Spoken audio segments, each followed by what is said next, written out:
আমার মন্ত্রণালয়ে হজ উমরা নিয়ে আমার কোনো কর্মকর্তা যদি 1 টাকা ঘুষ খায় আমরা তাকে ফাঁসিতে ঝুলাবো। হজ এজেন্সি অফ বাংলাদেশ বিগত বছরে আমাদের সহযোগিতা দিয়েছেন, পরামর্শ দিয়েছেন। আমরা একটা সুন্দর হজ উপহার দিতে পেরেছি। 2026 সালের আমরা কার্যক্রম শুরু করেছি।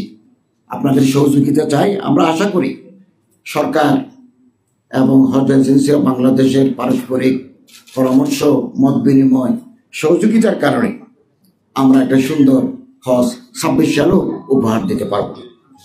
এবং মাননীয় প্রধান উপদেষ্টা আমাদেরকে বলেছেন যে সমস্ত এজেন্সি পারফরম্যান্স এক্সিলেন্ট, বেটার, খুব ভালো, সৌদি ডেডলাইন মেনে যারা অগ্রসর হয়েছেন উনি বলছেন আমি আমার পক্ষ থেকে তাদের একটা সার্টিফিকেট দেব। আর যারা নামমাত্র এজেন্সি, একজন লোক পাঠায়, 2 জন লোক পাঠায় অথবা পাঠায় না, 3 বছর যাবৎ পাঠায় নাই, এইরকম এজেন্সির শত শত এজেন্সি আছে। আমরা এদেরকে মাইনাস করতে চাই। কারণ এই বিজনেসে যদি আপনি না থাকেন, আপনি একজন হাজি পাঠাবেন অথবা পাঠাবেন না, এটা আমরা বিব্রত হই। আমাকে সৌদি মিনিস্টার সামনাসামনি বলেছেন যে তোমার দেশে এমন, ডোন্ট মাইন্ড প্লিজ, আপনার দেশের বহু এজেন্সির মালিক আছেন, এটা মোবাইল নিয়ে মসজিদের কোণে বসেই হজ কার্যক্রম চালায়, তার কোনো অভিযোগ নাই, কিচ্ছু নেই, এগুলো কেন রেখেছেন এটা বলেছেন। তো আমরা হজ দ্বিরাষ্ট্রিক, 2 রাষ্ট্রের ব্যাপার, সবগুলো আমাদের হাতে নাই, কিছু ওনাদের হাতে। এবং তারা কেবল কি বাংলাদেশ, সারা পৃথিবীর লক্ষ লক্ষ হাজি নিয়ে তারা ডিল করেন। তারা যখন একটা নিয়ম করেন ফর দ্য হোল ওয়ার্ল্ড, গোটা পৃথিবীর জন্য করেন, এটা তো বাংলাদেশ আলাদা করেন না। আমরা কেবল তাদেরকে অনুরোধ করতে পারি, আবেদন জানাতে পারি, এর চাইতে আমাদের বেশি কিছু করার নেই। এবং আমি গতকাল হাবের পরামর্শক্রমে সৌদি মিনিস্টারকে চিঠি লিখেছি দুপুরে। আরও যত সমস্যাগুলো আছে আপনারা আমাদেরকে পরামর্শ দিবেন, আমরা তাদেরকে কূটনৈতিক চ্যানেলে, পররাষ্ট্র মন্ত্রণালয়, আমরা চিঠি তো পররাষ্ট্র মন্ত্রণালয়ের মাধ্যমে দিই, এভাবে আমরা তাদের দৃষ্টি আকর্ষণ করার চেষ্টা করব। এবং আপনারা হাজিদের সেবা দিচ্ছেন, আলহামদুলিল্লাহ, আমরা আপনাদেরকে মোবারকবাদ জানাই। আগামী দিনেও আপনাদের আন্তরিক সহযোগিতা কামনা করি। আমাদের মধ্যে কোনো বিরোধ নাই, আমরা একে অপরের পরিপূরক সম্পর্ক, আমরা এক পরিবারের মতো হয়ে একটা টিম স্পিরিট নিয়ে আমরা কাজ করব। এবং সৌদি ডেডলাইন আমাদেরকে ফলো করতে হয়। তারা একটা তারিখ দেন গোটা দুনিয়ার জন্য, না হলে অ্যাপস বন্ধ করে দেন, এটাকে আমাদের মাথায় রাখতে হবে। বিমান ভাড়া নির্ধারণের জন্য আমরা কাজ শুরু করেছি। বিমানের সাথে যখনই কথা বলবো আমার হাবের প্রতিনিধি রাখবো, আপনাদের প্রতিনিধি রাখবো এবং ওপেন ডিসকাশন করব। আমার মন্ত্রণালয়ে হজ উমরা নিয়ে আমার কোনো কর্মকর্তা যদি 1 টাকা ঘুষ খায় আমরা তাকে ফাঁসিতে ঝুলাবো। আপনারা আমাদেরকে বলবেন, আমার কোনো স্টাফ যদি একেবারে হজ ক্যাম্প থেকে শুরু করে মিনিস্ট্রি পর্যন্ত কেউ যদি কোনো দুর্নীতির সাথে যুক্ত কোনো এজেন্সির কাছ থেকে টাকা নেয়, দে উইল বি পানিশড। আপনারা আমাদেরকে সহযোগিতা করবেন।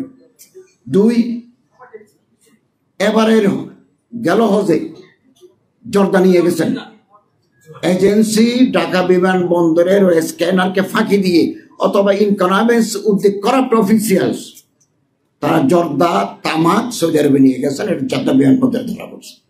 আমরা বিব্রত হই, আমরা লজ্জিত হই।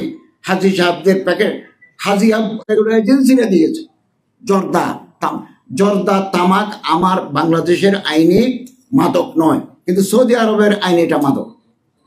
একজন হাজি সাহেবের লাগেজের ভিতরে আপনি জর্দা দিবেন কেন? পয়সা অন্যভাবে আমরা কামাতে পারি না। এগুলো আমাদের বাংলাদেশের মর্যাদা, ভাবমূর্তি ক্ষুণ্ণ হচ্ছে। সবচেয়ে বড় কথা, 10 তারিখ জেদ্দা বিমানবন্দরে 45 জন ওমরা হাজি নিয়ে একটা এজেন্সির মালিক গেছেন। তিনি 2 কেজি 800 গ্রাম সোনা নিয়ে বাংলাদেশে ঢুকছিলেন। 45 পিলগ্রিমস নিয়ে ধরা পড়লেন। মুহূর্তের ভিতরে বাংলাদেশ সরকারের সাথে যোগাযোগ যে তোমার হাজি, তোমার এজেন্সি 2 কেজি 800 গ্রাম সোনা নিয়ে জেদ্দা বিমানবন্দরে ধরা পড়ছে। এটা গ্রুপ লিডার ধরা পড়ছে। তারপরে আমাদের লোক গেল, আমরা ট্রান্সলেটর পাঠালাম, মাহমুদ ভাইকে পাঠালাম। তারপর তার ফিঙ্গার যখন নেওয়া গেল, তিনি আগে জর্দা নিয়ে গেছেন, তিনি এর আগে এই ঘুমের ওষুধ সিডাকসেন, রিবুট্রিল যেগুলো বেশি খেলে মাদকের কাজ করে নিয়ে গেছেন। 3000 বিডি নিয়ে গেছেন, বিড়ি সিগারেট নিয়ে গেছেন। ভাই, আমি আপনাদের সহযোগিতা কামনা করি, এগুলো আপনারা সহযোগিতা করবেন। এবং গেলবার এমন হাজি গেছে যে হাজির পা নাই, তো কেন তাকে আপনি অ্যালাউ করলেন? জামাইরও পা নাই, বউরেও পা নাই, তো ওমরা কিভাবে করবে? আরেকজনের পায়ের নিচে সিরোসিস, এই যে মারাত্মক তার চর্মরোগ, উঠতে পারে না, দাঁড়াতে পারে না, এজেন্সি এই লোকেরা ওরা ফেলে চলে গেছে। আমরা আবার লোক দিই তাকে হজের আরকানা হাকাম ঠিক করেছি। একজন নিয়ে গেছে আব্দুল আজিজ, 82 বছর বয়স, মেন্টালি আপসেট, মানসিক রোগী। এই মানুষটা হারিয়ে গেছে, হজের আগে হারিয়ে গেছে, আমরা তাকে পাই নাই। কেন তাকে পাঠাচ্ছেন আপনারা? পয়সার জন্য?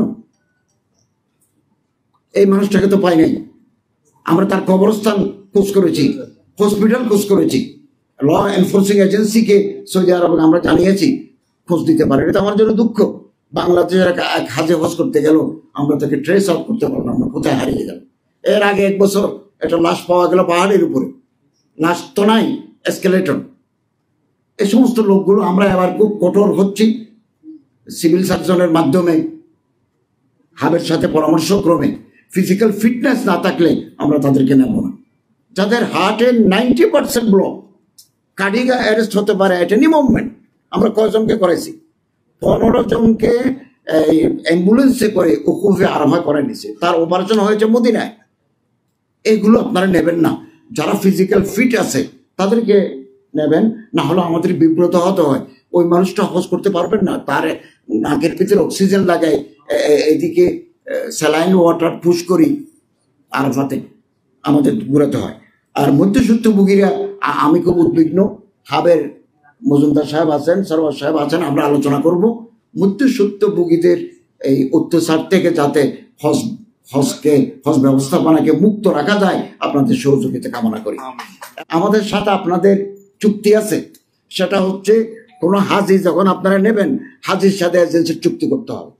কোন মানের ঘরে রাখবেন, কোন মানের খাবার দিবেন, ট্রান্সপোর্টেশন কোথা থেকে কোথায়, এগুলো চুক্তি করতে হয়। মধ্যসূত্রভোগীরা মাঝখানে থাকার কারণে তারা আবার মাঝখানে কিছু টাকা নিয়ে নেয়, ফলে এই চুক্তিটা করা সম্ভব হচ্ছে না। সব লোক চলে আসছে, সমস্ত হাজিরা। 15 জন হাজি অসুস্থ, হসপিটালে রয়েছে। বাংলাদেশ সরকারের দায়িত্ব, হাজি কিন্তু আপনার। আমরা তাদেরকে বাংলাদেশ বিমানকে অনুরোধ করে মেডিকেল বেড দিয়ে তাদের বাংলাদেশে পাঠিয়েছি। এজেন্সিরা কিন্তু বাংলাদেশে চলে আসছে। অতএব আসুন আমরা পারস্পরিক সহযোগিতা করি। আপনাদের সহযোগিতা পেলে, আন্তরিকতা পেলে আমরা 26 সালের হজ 25 সালের চাইতে আরো বেস্ট করতে পারব। এবং আপনাদের আন্তরিকতার জন্য ধন্যবাদ জানাই। আমি বারবার বলি, হাব পরিবার এবং আমার মন্ত্রণালয়ের ভিতরে কোনো বিরোধ নাই। আমরা পারস্পরিক সম্মান, মর্যাদা এবং ভ্রাতৃত্বের সাথে কাজ করে যাচ্ছে, আগামী দিনেও আমরা করে যাব।